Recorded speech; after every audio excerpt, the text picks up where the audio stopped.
In this video, I'm going to show you a simple way to make a fire to cook your food on.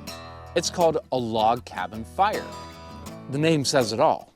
What you want to do is take 4 pieces of wood, just like this, and make a log cabin. I have my base. Here's my top, right here. And now what I want to do is get some kindling in there, something to really light quickly.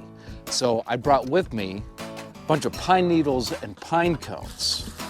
I'm just going to grab a handful, put it right in, get some pine cones on top. Looks really good.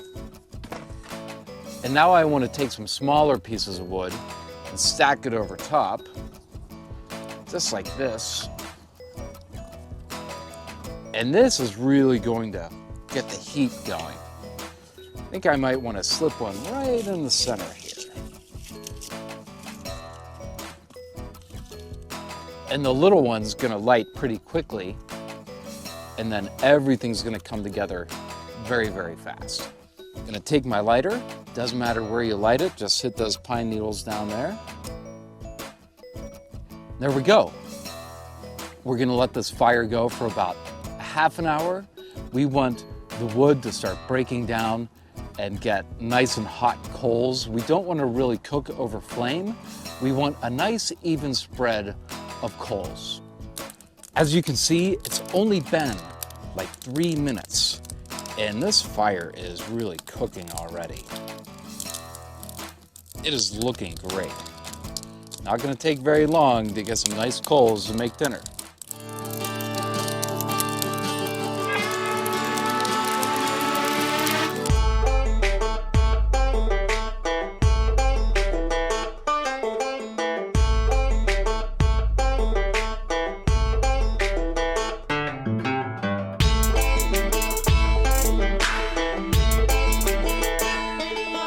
Okay, this fire is looking really great now. I'm just gonna break it up, spread these pieces of wood out, and if you can see, these coals are nice and white. It's really hot. The fire's almost out. Maybe you should use a larger piece of wood, longer, burning my hands a little bit. But just about 5 more minutes, and this is gonna be nice and hot. It's really smoking now. That's it. It only took just about an hour to get these coals where I want it to be. Really super hot. There's a little flame still trickling, but that's gonna go out, and I'm ready to cook my dinner. So thank you so much for watching. I really appreciate it. Make sure to subscribe, like, and ring that bell for future notifications. Have a wonderful day.